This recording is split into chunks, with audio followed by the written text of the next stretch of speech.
Denmark का जो कि यूरोप और शेंजन का मेंबर है, डेनमार्क का वर्क परमिट और visit visa total done base और रीच बेस बिल्कुल दस्तयाब है, आप हासिल कर सकते हैं। मेल है, फीमेल है, डिग्री है, डिप्लोमा नहीं है। डॉक्यूमेंट्स कौन कौन से चाहिए मैं आपको बताऊंगा। डन बेस की डेफिनेशन क्या है जी? डन बेस मुकम्मल आपका वीजा लग गया है, ठीक है, वर्क परमिट आ गया है, कोई भी वीजा आप अप्लाई करवा रहे हैं, सारे मामला हैं, आपकी टिकट हो गई है, वीजा लग गया है, आपने पासपोर्ट जो है कलेक्ट कर लिया है, सारी चीजें सारे मामला देख लिए, तब आपने टोटल अमाउंट देनी है। रीच बेस का मतलब ये होता है, ये सबसे बेहतर है।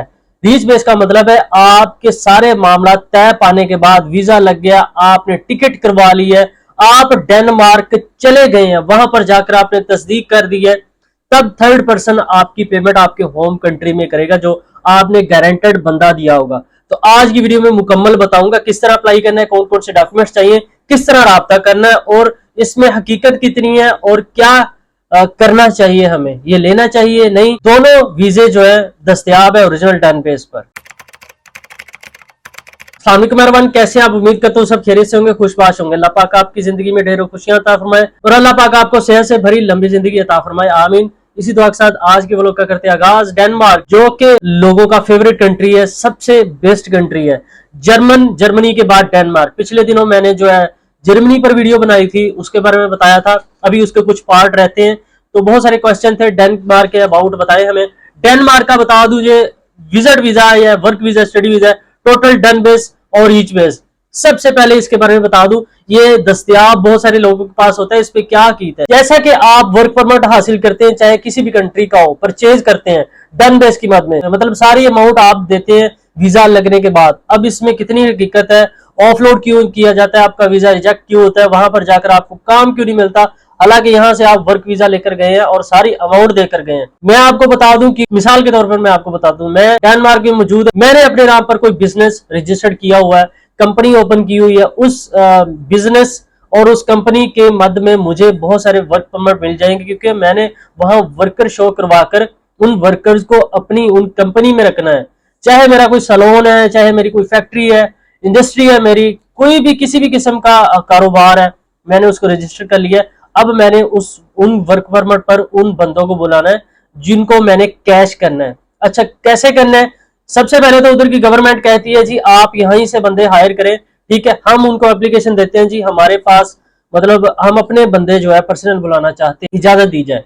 तो आप क्या करते हैं जी, अपने होम कंट्री में कोई एजेंट ढूंढते हैं, अपने रिश्तेदार दोस्त अहबाब को आप बताते हैं उनको कि आप बंदे ढूंढें, और फी वर्क परमिट की फीस जो है फिक्स कर ले। 40 लाख से लेकर 60, 70, 80, 1 करोड़ तक बात जाती है। तो ये वर्क परमिट सेल किए जाते हैं। जब आपको पाकिस्तान में ये वर्क परमिट कंफर्म सेल कर दिया जाता है, वीजा इस पे लग जाता है कानूनी तरीके से, आप चले जाते हैं वहां पर। सम टाइम तो ऐसा भी होता है कि पाकिस्तान में आपको ऑफलोड कर दिया जाता है। वजह क्या आती है, उसकी तस्दीक नहीं कर पाते, आपको पता ही नहीं होता, आपका इंटरव्यू नहीं होता। अगर इंटरव्यू होता है तो आपको मतलब इस तरह का कोई होता ही नहीं, क्योंकि आपको खुद अप्लाई तो किया नहीं होता, आपने परचेज किया होता है। अगर आप पहुंच जाते हैं उस कंट्री में तो आपको वो काम ही नहीं मिलता। क्यों नहीं मिलता जी? आपको जो है उन्होंने तो कैश करना है, ठीक है, उन्हें और बंदे बुलाने हैं, या आपको सिर्फ वो वर्क परमिट सेल करके वो कंपनी बंद कर जाए। थोड़ा सा उसका जुर्माना होता है, लेकिन जितने में एक एक बंदे को वर्क परमिट सेल किया होता है वो तो उसकी थोड़ी सी अमाउंट बनती है। ये सारे मामला होते हैं। क्यों ना मैं आप लोगों के लिए बेस्ट ऑप्शन रखूं। मैं अपनी हर वीडियो में बता चुका हूं, ओरिजिनल तरीकाकार जो राइट वे है वो अपनाया करें, उसमें आप खुद अप्लाई करें। अगर आपको मालूमात नहीं है तो आप किसी रजिस्टर्ड ऑथेंटिक जो है कंसल्टेंट से रब्ता करें, उसकी जो है कंसल्टेंसी जो है पेड होती है उसे आप अदा करें, सारी मालूमात लें, लॉयर से रब्ता करें, जो इमिग्रेशन लॉयर होते हैं उनसे पूछें, ठीक है। आप मुझसे भी इंफॉर्मेशन ले सकते हैं, थोड़ी सी फीस है कॉल अपॉइंटमेंट की, इससे मैंने ये चार्जेस इसलिए रखे हुए हैं, टाइम की बचत होती है, दूसरा सीरियस पर्सन मुझ तक पहुंचता है। वीडियो में इसलिए सारी इंफॉर्मेशन देता हूं। मुख्तसर ये कि डेनमार्क आप किस तरीके से मूव कर सकते हैं। तो मेन वीडियो के टॉपिक की तरफ चलते हैं, वीडियो को कंप्लीट देखना है अगर आप सीरियस हैं। सारे मामला तो बता दिए, इन चीजों से आप दूर रहें, ना तो कोई रीच बेस होता है ना कोई डन बेस होता है। अगर आपने इतनी बड़ी अमाउंट लगानी भी है 70 से 80 लाख, इतनी अमाउंट को आप अपने पास रखकर बैंक स्टेटमेंट बनाएं तो भैया ऑलरेडी आपकी जो है फाइल स्ट्रॉन्ग है। आप विजिट वीजा पर भी जाकर वहां मुकम्मल तौर पर खुद जाकर वर्क परमिट हासिल करके दोबारा वापस आके वर्क वीजा अप्लाई करके जा सकते हैं, या इसके और भी बहुत सारे मतलब वहां पर सेटल होने के तरीके कार है।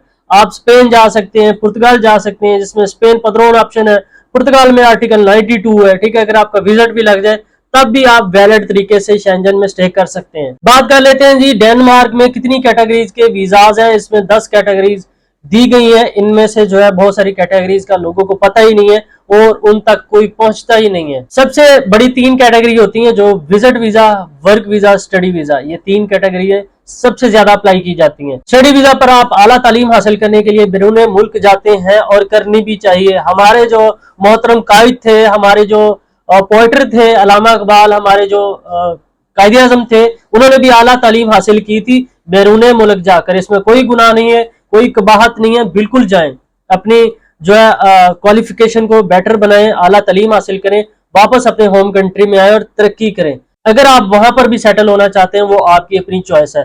तो 3 कैटेगरी है, जिसमें मैंने स्टडी वीजा बता दिया, वर्क वीजा के बारे में बता दूं। वर्क वीजा आपने किसी एजेंट से नहीं लेना, सिंपल तरीका कार है। आपने अपने होम कंट्री में अपनी क्वालिफिकेशन देखनी है, फाइल असेसमेंट करें। सबसे पहले टाइम जाया नहीं होता। क्वालिफिकेशन में कौन सी चीजें आ जाती हैं, मतलब आपने अपनी क्वालिफिकेशन तालीम हासिल कर ली है, उसके बाद हुनर सीखें, स्किल सीखें। उसी स्किल के बिहार पर आप देखिए मेरे पास एक्सपीरियंस कितना है, मैंने इस हुनर के बिहार पर किस कंपनी में कितना अरसा काम किया, मेरा एक्सपीरियंस कितना है। क्योंकि अगर आप हुनर सीख लेते हैं, उसके बाद एक्सपीरियंस की जरूरत होती है। हर कंट्री में एक्सपीरियंस देखा जाता है बजाय हुनर के। हुनर तो है प्लस पॉइंट है, हुनर होगा तो आपका एक्सपीरियंस होगा। अगर आपका एक्सपीरियंस अच्छा है तो आप अपनी एक यूरोपा सीवी कवर लेटर बनाए जो एटीएस है, क्योंकि हर कंट्री का सिस्टम एटीएस होता है। इसको बोलते हैं एप्लीकेशन ट्रैकिंग सिस्टम। अगर आपकी सीवी एटीएस नहीं होगी, एटीएस फॉर्मेट पर नहीं बनी होगी, तो सिस्टम आपकी सीवी रिजेक्ट कर देगा। तो एटीएस सीवी इसलिए मैं जो है आपको हर बार सजेस्ट करता हूँ एटीएस बनाए। आप पोर्टल पर जाएं, ऑनलाइन लिंक्डइन है, सीक एंड डीड है और बहुत सारी ऐसी रिक्रूटमेंट एजेंसीज हैं, इनके पोर्टल है, चाहे वो गवर्नमेंट के हैं चाहे वो प्राइवेट सेक्टर है। ऑनलाइन आए, मेरा व्हाट्सएप चैनल ज्वाइन कर ले, मेरी हर वीडियो के डिस्क्रिप्शन में मौजूद होता है मेरा व्हाट्सएप चैनल, उसे आप क्लिक करें, ज्वाइन करें, ठीक है, उसे फॉलो अप करें। उसमें मैं इन कंपनी के डेली बेसिस पर पोर्टल के लिंक भेजता रहता हूं, ताकि आप क्लिक करके डायरेक्ट उस पोर्टल पर चले जाएं, अपना फॉर्म फिल करें, उनके बाय मेल आप सीवी सेंड करें। लेकिन शर्त ये, अगर आप खुद अप्लाई करें, रजिस्टर्ड एम्प्लॉयर तक अपनी सीवी भेजें। अपना पर्सनल डाटा किसी भी स्कैमर, किसी भी फेक, किसी भी इस तरह की वेबसाइट पर मत भेजें, क्योंकि बहुत सारे ऐसे मामला है बाद में आप कहते हैं कि हमारी जो पर्सनल इन्फॉर्मेशन किस तरह लीक होगी है।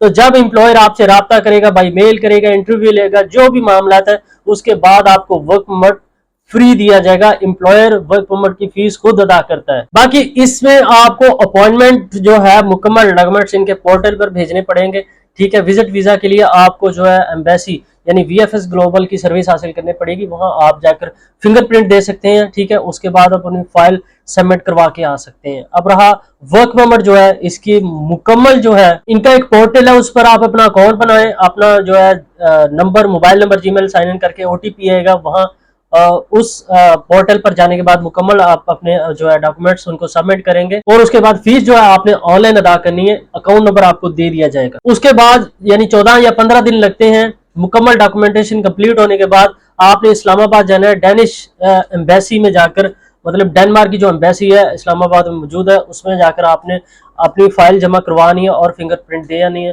वीजा फीस जाकर अदा करानी है। इसकी जो वीजा फीस है, जर्मनी की वीजा फीस मैंने आपको बताई थी जो कि 75 यूरो है। इसकी तकरीबन मेरे ख्याल से टोटल अखराजात मिलाए तो 1000 यूरो बनती है जो आपने अदा करनी है। इसकी वर्क वीजा फीस बहुत ज्यादा है। तो इंशाल्लाह उम्मीद करता हूँ इसमें आपको मुकम्मल समझ लगी। अप्लाई करवाना चाहते हैं, अप्लाई की सर्विस हासिल करना चाहते हैं तो बिल्कुल राब्ता कर सकते हैं।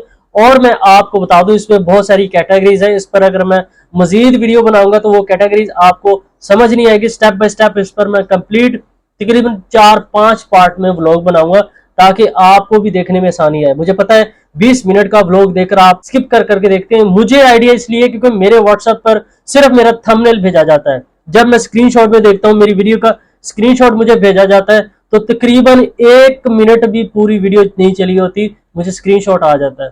तो जब मैं पूछता हूँ वीडियो में कौन सी बातें कही है, पता ही नहीं होता। सिर्फ कॉल पर बात कर लें जी, यहीं पर जवाब दे दें, यहीं पर जवाब दें।